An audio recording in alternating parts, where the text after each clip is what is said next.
ورحمة الله تعالى وبركاته.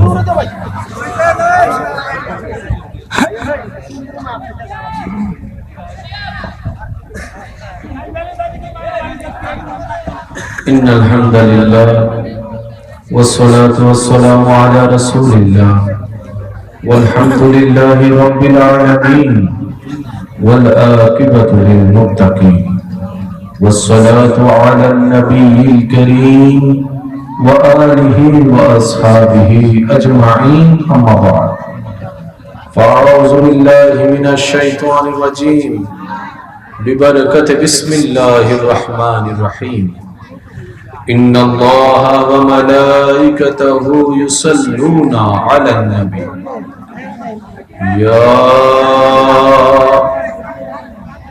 أيها الذين آمنوا صلوا عليه وسلموا تسليما اللهم صل على سيدنا مولانا محمد وعلى آل سيدنا আমরা সবাই এমন ভাবে দরুদ পড়ার চেষ্টা করব যেটা দূর থেকে শুনলে বোঝা যায় নবী রাহমাতুল লিল আলামিনের উম্মতরা বসে আছে। সুবহানাল্লাহ, সবাই বসতে বলেন সুবহানাল্লাহ। একটি মানে আওয়াজে মন খুলে দরুদের আওয়াজ আল্লাহুম্মা সাল্লি আলা সাইয়্যিদিনা মাওলানা মুহাম্মদ ওয়া আলা আলি সাইয়্যিদিনা মাওলানা चारों तरफ नूर छाया आका का मिलाद आया खुशियों का पैगाम लाया लाया आका का मिलाद आया अल्लाहुम्मा सल्ले अला सय्यिदिना मौलाना मुहम्मद व अला आले सय्यिदिना मौलाना ক্ষমা করে দাও মাফ করে দাও সবাই কি আওয়াজে আল্লাহ ও গো আল্লাহ ক্ষমা করে দাও মাফ করে দাও জীবন মোদের যতদিন থাকিবে সুপথে চালাও মাফ করে দাও আল্লাহ ও গো আল্লাহ ক্ষমা করে দাও মাফ করে দাও আল্লাহ ও গো আল্লাহ ক্ষমা করে দাও মাফ করে দাও আওয়াজ একবার বলি আলহামদুলিল্লাহ। আমি এখানে কিছু চোখ দেখতে পাচ্ছি যে চোখগুলো দেখে আমার মন বলছে তারা রবের প্রেমের জগতে ঢুকতে যাচ্ছে, কারণ এই জায়গায় যারা বসে তাদের আলাদা একটা ভিউ থাকে। এই যে কোনো কাউকে জিজ্ঞেস করবে আপনি খবর পাবেন। তো ওই যে টিচার যখন আমাদের ছাত্র ছিল মনে করেন ক্লাসে 50 জন, টিচার কয়জন? একজন। কিন্তু এই 50 জনের ভিতরে কার মনোযোগ আছে টিচার কিন্তু জানে। জায়গাটাই এরকম, বুঝতে পারছি? তা আমি কিছু চেহারার মধ্যে চোখ দেখতে পাচ্ছি, যাদের চোখের মধ্যে আমি রবের প্রেমে সাগরে ডুবার একটা তৃষ্ণা দেখতে পাচ্ছি। ওই দুই এক জনের জন্য আমি দুই একটা কথা বলতে চাচ্ছি, সবার জন্য বলছি না, কিন্তু আমি আগে ক্লিয়ার করলাম, সেজন্য আমারও দরকার নাই, যার দরকার সেই নিবেন।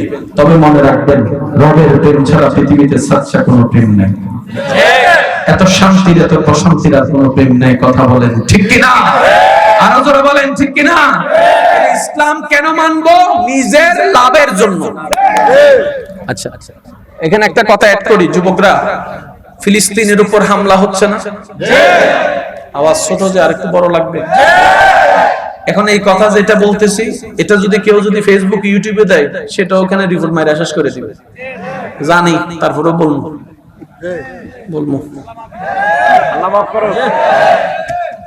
হামলা হচ্ছে না ভাইয়া?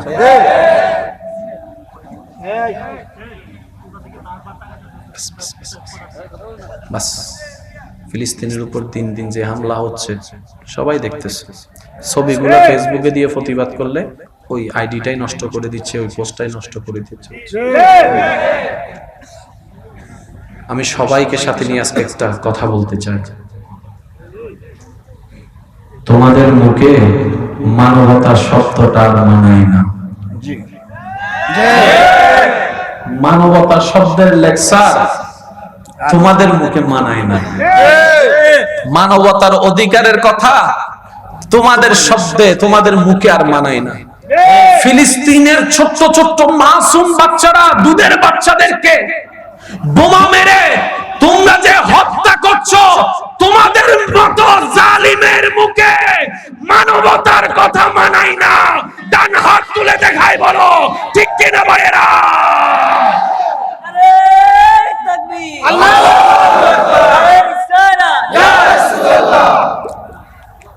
তৃতীয় নম্বর কথা, ভাইয়া কষ্ট হচ্ছে আপনাদের? যুদ্ধ করলে কে মারা যাবে, ছোট বাচ্চা নাকি বড়? আপনাদের এলাকায় যদি যুদ্ধ হয় কে মারা যাবে? বড়রা মারা যাবে। যুদ্ধের মধ্যে বড়রা মারা যায়, ছোট বাচ্চা তো মারা যাওয়ার প্রশ্ন। কিন্তু ফিলিস্তিনের সব ছবিতে দেখবেন বাচ্চারা মারা যাচ্ছে। একটু ভেবে দেখেছেন? কিরে, ছোট বাচ্চা যারই হোক, শত্রুর বাচ্চা হলো তো মানুষ গাল ধরে আদর করে, তো ছোট বাচ্চার প্রতি মায়া লাগে না? বুঝতেছেন বিষয়টা? এখনো পর্যন্ত কোন আলেম বলছে যারা মারতেছে তাদেরকে মেরে ফেলো, তাদের ছোট বাচ্চাকে মেরে ফেলো, তাদের বউদেরকে মেরে ফেলো? কারণ এটা ইসলাম।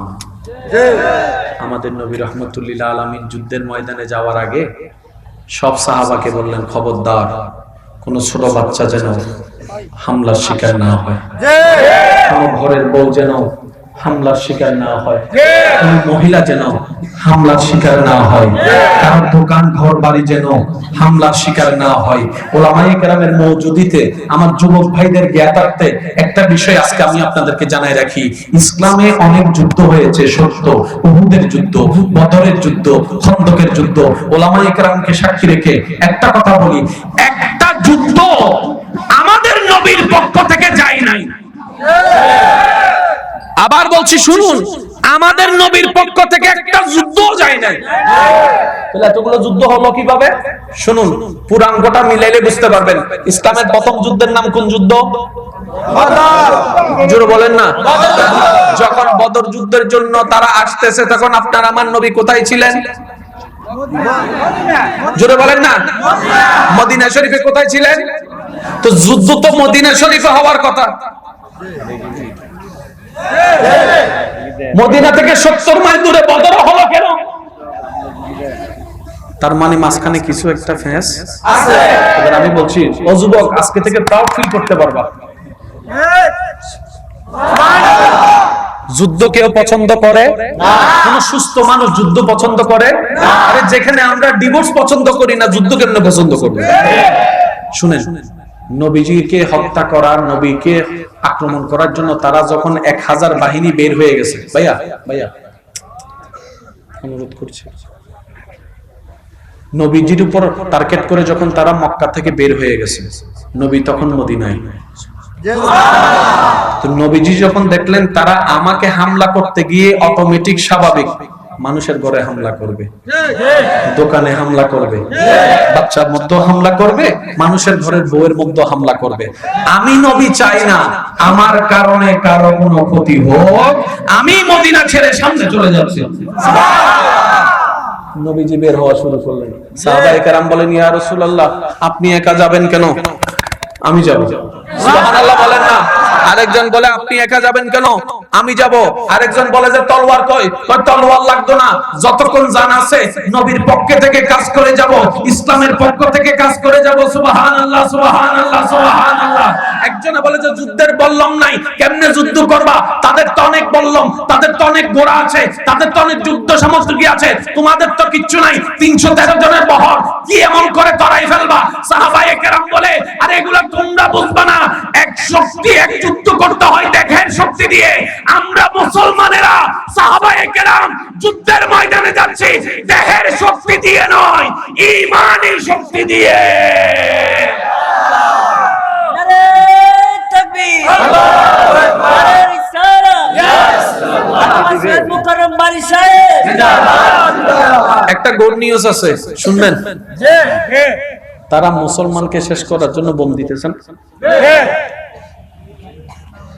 ফিলিস্তিনি বাসীর ধৈর্য দেখে বাচ্চা কোলে নিয়ে মা যখন বলতেছে, আল্লাহ তোমার দরবারে শুকরিয়া, তুমি আমাকে শহীদের মা হওয়ার তৌফিক দিয়েছো। বাবা সন্তানের লাশ নিয়ে কাফন মোড়া কাপড় নিয়ে গালে চুমু খেয়ে খেয়ে বলছে, আল্লাহ তোমার দরবারে লক্ষ কোটি শুকরিয়া, আমাকে জান্নাতে যাওয়ার রাস্তা তুমি সহজ করে দিয়েছো। প্রত্যেকটা মুহূর্তে খানা থাক না থাক, পানি থাক না থাক, ঘর ভেঙে যাচ্ছে, এই করছে সে করছে, কিন্তু জবানে একটা শব্দ কিন্তু বারবার শোনা যাচ্ছে, আলহামদুলিল্লাহ, আল্লাহু আকবার, আলহামদুলিল্লাহ, আল্লাহু আকবার। নেট দুনিয়ায় এই সমস্ত ভিডিও যখন যাচ্ছে, চিন্তাবিদ যারা তাদের চিন্তার সাগরে তুফান তুলে দিচ্ছে। কিরে এত প্রচারের পরও আল্লাহর নাম ছাড়ছে না, এই আল্লাহর নামে আছে কি একটু দেখতে হবে। এই দেখতে গিয়ে হাজার হাজার মানুষ কালিমা পড়ে মুসলমান হয়ে যাচ্ছে। একটু রিসার্চ করে দেখলে আপনি নিজেও বুঝতে পারবেন। আমার নিজের চোখে পড়ছে এরকম 3টা ভিডিও। সুবহানাল্লাহ, সুবহানাল্লাহ বলেন না। তারা মুসলমানকে শেষ করতে চাচ্ছে, এদিকে মুসলমান, জোরে বলেন না, জোরে বলেন না, জোরে বলেন না। মুসলমান দিন দিন জোরে বলেন, মুসলমান দিন দিন। এখানে একটা কথা আমার যুবক ভাইদেরকে বলছি, অনেকে আপনার ব্রেন ওয়াশ করবে, আল্লাহ থাকলে ফিলিস্তিনের পক্ষে কথা বলছে না কেন? কথা বলে না। ফিলিস্তিনে ছোট ছোট বাচ্চাদেরকে হত্যা করা হচ্ছে, তোমাদের আল্লাহকে এত বড় টাকার হচ্ছে, আল্লাহ কথা বলছে না কেন? সাহায্য করছে না কেন? অনেকে আপনার ঈমানের দুর্বলতার জায়গার মধ্যে অ্যাটাক করে আপনাকে ঈমান থেকে দূরে নিয়ে যাওয়ার চেষ্টা করবে।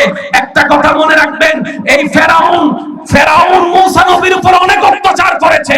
আল্লাহ সবাইকে সময় দেয়, সবাইকে সময় দেন, তাদেরকেও সময় দিচ্ছে, কিন্তু যেদিন ধরবে এদিন আর কোন রেহাই থাকবে। উড়াই আরো জোরে বলেন না, ঠিক কিনা? আসলে এগুলা ফিলিস্তিনের উপর অত্যাচার করা হচ্ছে না, ইমাম মাহদি আসার রাস্তা খোলা হচ্ছে। যে বলেন আপনারা, ঠিক কিনা? ইমাম মাহদি আসার একটা উপযুক্ত রাস্তা তৈরি হচ্ছে, বলেন না সুবহানাল্লাহ। আমার আলোচনা আমি দীর্ঘায়ু করব না, কিন্তু আমি ওই কয়েকটা কথা বলে আমি বিদায় নিব আপনাদের থেকে। কষ্ট হচ্ছে না তো আপনাদের?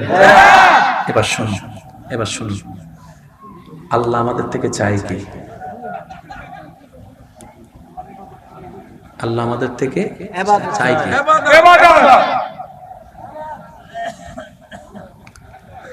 আল্লাহ আমাদের থেকে একটা জিনিস চাই, সেটা হচ্ছে, বান্দা তোর যা দরকার আমি দিয়েছি, আমি দিচ্ছি, আমি দিব,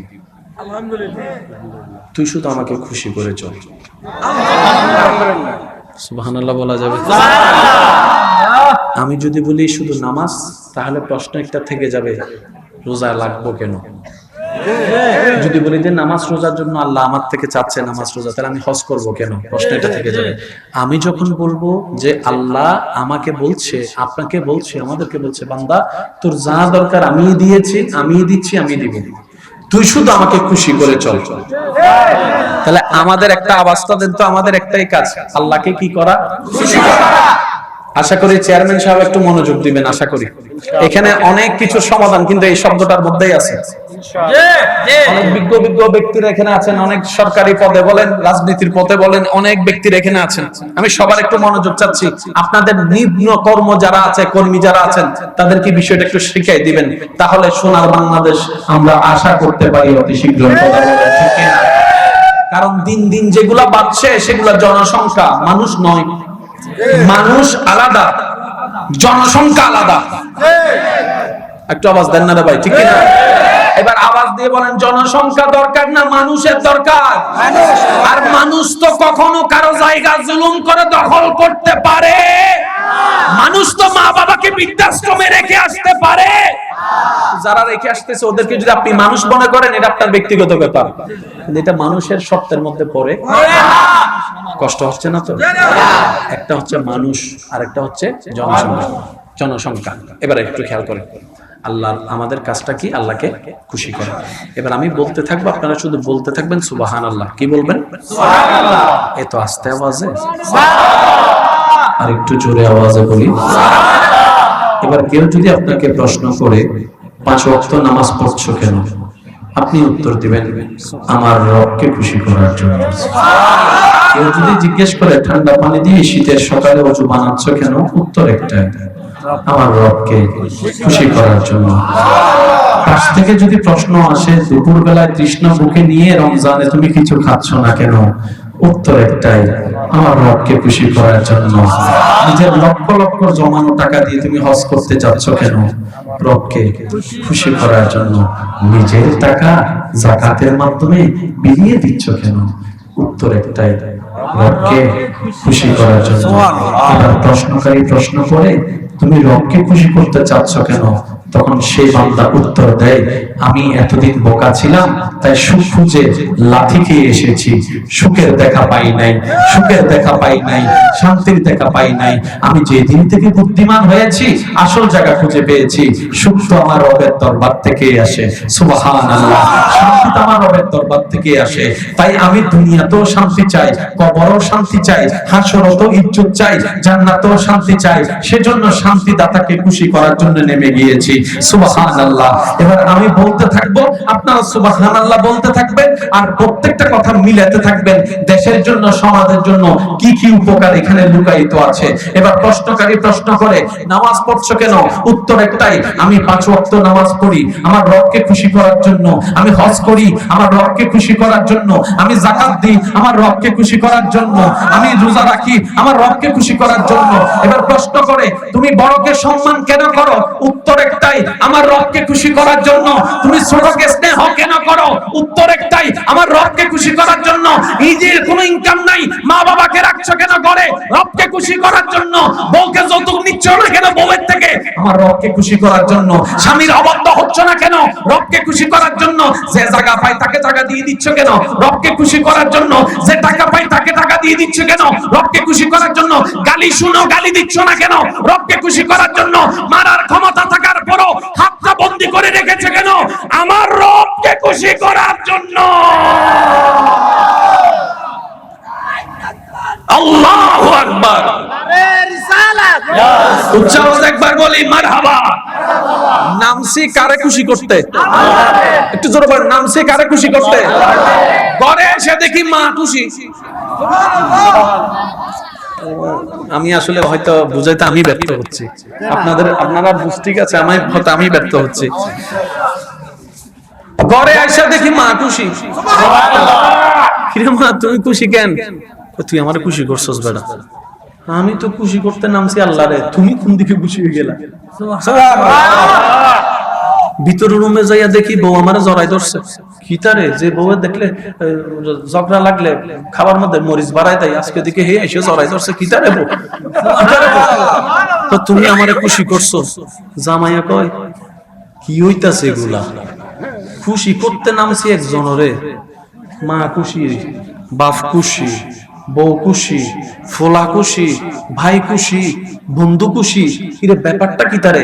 এতদিন এত কিছু করার পরও তো সবার খুশি একসাথে পাই নাই, সবার মন জয় করতে পারি নাই, আজকে দেখি সবাই আমার প্রশংসা করতেছে, ব্যাপার কি? তখন রব বলে, বান্দা এটাই তো তোদেরকে বোঝাতে চেয়েছি, আমারে খুশি করেছ।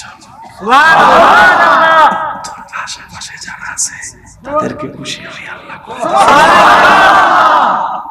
আল্লাহ আমাদেরকে একটু বুদ্ধিমান হওয়ার তৌফিক দান করুন। গাছতলায় একজন আল্লাহর ওলি বসে থাকতেন। তা আপনারা তো জানেন, পাগল দেখলে কিছু মানুষ আজারিয়া হলে ওনারা বুতায় লারে। এ কাজ কখনো করেন না, কারণ কোন ভেসে যে আল্লাহর বন্ধু বসে আছে, আল্লাহর ওয়াস্তে কখনো এই কাজটা করেন না। তো ওনার একটা অভ্যাস ছিলেন কি জানেন?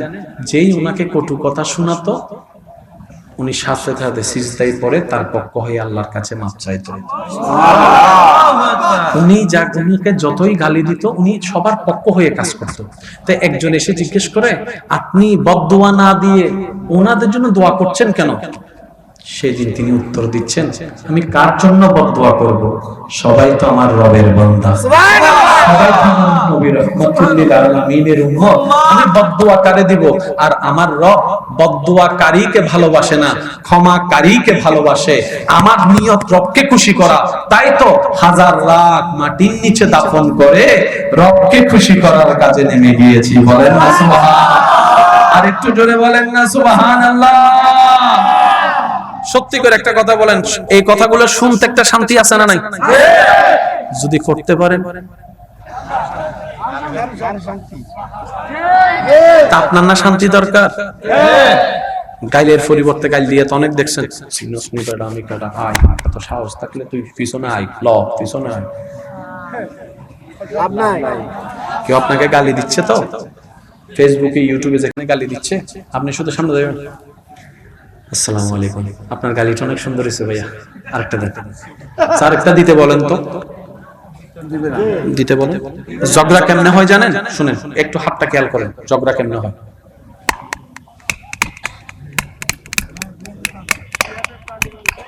এক থেকে দুই, দুই থেকে তিন, তিন থেকে পাল্টা পাল্টি।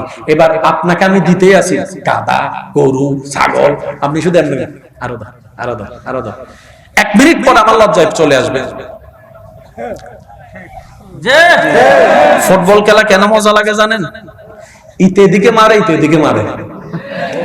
আচ্ছা, আর্জেন্টিনা নামাই দেন পিছন, বাইরে বিরোধী দল কোনো খেলোয়াড় নাই, স্টেডিয়ামে কোন খেলোয়াড় কোন খেলা দেখতে যাবে? আপনি যাবেন না, টাকা কাটতে। কেউ যদি কয় ফ্রি লও, যা, কাল লগে কি খেলা, এটা তো বলি না। আর্জেন্টিনা নামছে তো, বিরোধী দল কয়, বিরোধী দল কেউ নেই, খেলা নেই, খেলা নেই। ক্রিকেট মজা লাগে, বলারের চিন্তা হচ্ছে আমি কেমনে আউট করব, 100% চেষ্টা। ব্যাটসম্যানের চিন্তা হলো আমি কেমনে ছক্কা মারবো, 100%। ফিল্ডারের কাছে হলো আমি বলটা দৌড়ে ছাড়বো। সব দিক থেকে যখন একসাথে বোমা যায়, তখন আপনি বলেন পুরি বাবাজি মজা হচ্ছে। কথা বলেন ঠিক কিনা? আচ্ছা, আর্জেন্টিনা ব্রাজিলের লগে যদি নেপালের খেলা হয়, দেখতে যাবেন? যাবেন? ওইগুলো তো এমনি ফালারা দিলে গরু, ওইটা কি দেখবো বেড়া। খেলা কোনটা জমে? বরাবর টক্কর টক্কর লাগলে না। এই ঝগড়ার মধ্যে এই কাজটা মনে রাখেন। আপনারা যে ফেসবুকে যায় ঝগড়া করেন, আবার অনেকে আছে যে অন্যকে ইঙ্গিত মাইরা পোস্ট একটা দেয়, আপনারা দেখছেন কিনা জানি না। আচ্ছা, আপনার সাথে তার কি হয়েছে সবাই কি জানে? তখন একজন যায় জিজ্ঞেস করে, ভাই কি হয়েছে? তখন সে উত্তর দেয়, না তেমন কিছু না, এটা বলা যাবে না। তো বলা না গেলে এখানে বলছোস কেন? কি আজব কাহিনী, খোসা মাইরা কথা বলে, আর যে লেখে সে মনে করে কি আমি যারে লিখতেছি হে এটা দেখবো। আজীব ব্যাপার, এত হাজার হাজার পোস্টের ভিতরে আপনার পোস্ট দেখলো কি না দেখে আপনি কেন বুঝবেন? এখানে না লেখা, মামলাটা এখানে না দিয়ে রবের দরবারে একবার দেন, তারপরে দেখেন আপনার রব কি করে। আমি কি বুঝাতে পারছি কথা? কিছুদিন পর আমাদের কাছে কোন মাস আসবে? ভাইয়া একটু আপনারা বিরক্ত হলে আমি ছেড়ে দিচ্ছি। আমার দাঁড়ানো ভাইরা আপনাদের কষ্ট হচ্ছে? রমজানে কি রাখবো আমরা? কাকে খুশি করার জন্য? এইবার মাইকের আবার যতটুকু যাচ্ছে আমি সবার মনোযোগ আকর্ষণ করছি, বিশেষ মনোযোগ। নামাজ ফরজ, রোজা ফরজ, হজ, যাকাত, একটু মনোযোগ দিবেন, একটু মনোযোগ দিবেন, আমি অনুরোধ করে বলছি। নামাজ একরকম, রোজা একরকম, হজ, যাকাত, কিন্তু চারটাই ফরজ। ফরজ মানে আল্লাহর পছন্দের। কিন্তু কখনো কি আমরা ভাবছি নামাজ এমন কেন, রোজা এমন কেন, হজ এমন কেন, যাকাত এমন কেন? বাবার টাইম নেই। হুজুর আসছে,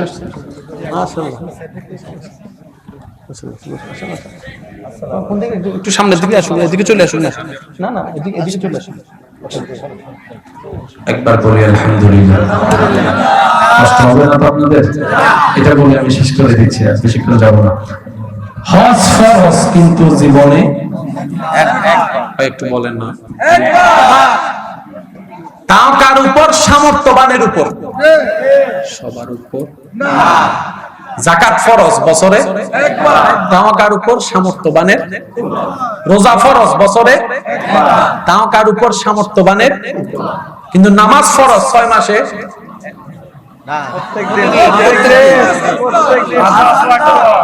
কার উপর? যার উপর, যার সামর্থ্য নাই তার উপরও। আল্লাহ আমি দাঁড়াইতে পারি না, বই পড়। আল্লাহ আমার যে ডায়রি হইছে বসতেও পারি না।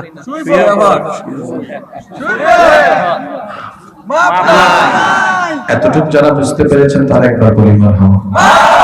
এবার এটার সাথে বোঝার জন্য আর একটু অ্যাড করি, এগুলা আমল করলে আল্লাহ খুশি হলে আমরা জান্নাতে যেতে পারবো, ঠিক না? ফরজ, ওয়াজিব, সুন্নাত, নফল। হজ যখন আল্লাহ দিলেন, নবীর কাছে পাঠিয়ে দিলেন, নবী উম্মতকে দিয়ে দিলেন। যাকাতের বিধান যখন আল্লাহ দেওয়ার ইচ্ছা হলো, আল্লাহ নবীর কাছে দিলেন, নবী উম্মতকে দিয়ে দিলেন। রোজার বিধান যখন আসলো, আল্লাহ নবীকে দিলেন, নবী উম্মতকে দিয়ে দিলেন। কিন্তু নামাজের যখন বিধান আসছে, জিবরাইল বলে আল্লাহ আমাকে দাও, আমি দিয়ে আসি। রব বলে জানা, যাকে দিব ওনাকে নিয়ে আসো। সুবহানাল্লাহ, মন মতো হয় না। হজ, যাকাত, রোজা, নামাজের বেলায় যখন আসছে, জিবরাইল বলে আল্লাহ দেন, আমি দিয়ে আসি। কয় না, যাকে দিব ওনাকে নিয়ে আসো।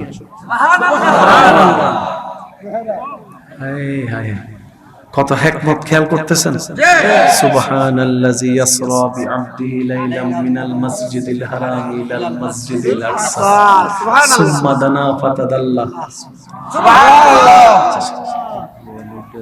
রমজানের ব্যাপারে আল্লাহ পাক বলছেন as-সাওমু লি, রোজা আমার জন্য, আর এটার বেতন প্রতিদান আমি নিজেই দিব। সুবহানাল্লাহ। ভাই আর একটু জোরে বলতে হবে সুবহানাল্লাহ। মন খুলে বলি সুবহানাল্লাহ। আল্লাহ আমাদেরকে রোজা দিলা কেন? আমরা খাইলে তোমার লাভ কি, না খাইলে তোমার লাভ কি? রব বলে যে তোরা খাইলে না খাইলে আমার কিছু লাভ লস নাই। আল্লাহ রোজা দিলা কেন? রব বলে যে আমার প্রিয় গুণ যেন তোরা শিখতে পারোস। শুধু আমি একটু উদাহরণ দিয়ে শেষ করছি। দুপুর বেলা যখন এটা ফেটে যায় তৃষ্ণায়, অনেকে তো মনে মনে 3-4 বোতল শরবত বানাইয়া ফ্রিজে ঢুকাই রাখে। আপনাদের এখানে নাই মনে হয়? আর মনে মনে নিয়ত করে আজানটা দিতে দেরি 3 বোতল, যদিও 2 গ্লাসের বেশি আর ঠিক নেই। আচ্ছা, এই কাজটা বুক ফেটে যাচ্ছে, তৃষ্ণায় পানি আছে না নাই? তারপরও খাচ্ছে না কেন? কার ভয়ে? আল্লাহর ভয়ে। খুব খেয়াল করেন, কার ভয়ে? আল্লাহর ভয়ে। আল্লাহর এই জিনিসটা বেশি পছন্দ। সুবহানাল্লাহ। সে চাইলে রুমের ভিতরে ডুব মাইরাও টিউবওয়েল একজনের মুখ ধরে না, বান্দার এই কাজটা আল্লাহ বেশি পছন্দ করে। আল্লাহ এটা দিলেন কেন? এক কথা শেষ করি। আল্লাহ পাক বলে যে তুমি রমজানে যেমন হাজার ইচ্ছা থাকার পরও আমি অপছন্দ করি সেই কাজগুলো করা থেকে বিরত থাকো, রমজান থেকে এটা শিখে নাও, বাকি 11 মাসও আমার অপছন্দের কাজ থেকে তুমি বিরত থাকার চেষ্টা করি। আল্লাহ আমাদের সবাইকে একটু একটু বুঝার তৌফিক দান করুন। দেখেন আমরা কেউ 100 কেউ নয়, 100তে 40 থাকলেও মোটামুটি চলে। সেজন্য যারা বিয়ে করেন নাই, আমি অনুরোধ করব 100-তে 100 খুঁজেন না, 100-তে 100 খুঁজেন না, তাহলে আজীবন আর বিয়ে করা হইতো না। আমি সেজন্য বলি, অন্যকে 100-তে 100 না খুঁজে আপনি একটা কাজ করেন না, নিজে 100-তে 100 হইয়া যান, যাতে অন্যজন আপনারা ভাই 100-তে 100 পাইয়া যায়। 100-তে 100 খোঁজার দরকার। দিনদারিটাকে সবার উপরে রাখবেন, আল্লাহ এবং রাসূলের প্রেমটা কেমন আছে সেটা দেখবেন। আল্লাহ প্রত্যেকটা সংসারে শান্তি নাজিল করুক, আমিন। আর যারা বিবাহিত আছেন নি, বিবাহিত এখানে আছেনই, তাই বিয়ে করেন না কে কে হাত তুলেন, বিয়ে করেন নাই, বিয়ে করেন নাই। ওই অবিবাহিত কে কে আছেন হাত তুলেন। আল্লাহ সবাইকে জীবন সঙ্গী দান করুক, বলি আমিন। আর যারা বিবাহিত আছেন, আজকে যে ঘরে যাইয়া বউর একবার আই লাভ ইউ কইবেন, পারবেন ইনশাআল্লাহ? জোরে কোন পারবেন ইনশাআল্লাহ? কাকে খুশি করার জন্য? আল্লাহকে খুশি করার জন্য। স্বামী হয়ে স্ত্রীকে স্নেহ করবেন, মায়া করবেন, স্ত্রী হয়ে আপনাকে সম্মান করবে, সংসার সুন্দর হয়ে যাবে, বলি সুবহানাল্লাহ। আপনারা শেষ পর্যন্ত থাকবেন, বসবেন, আমার ভাইজানের খুব সুন্দর আলোচনা করে আপনারা শুনবেন। ওয়া আখিরু দাওয়ানা আলহামদুলিল্লাহি রাব্বিল আলামিন। আসসালামু আলাইকুম ওয়া রাহমাতুল্লাহি তাআলা।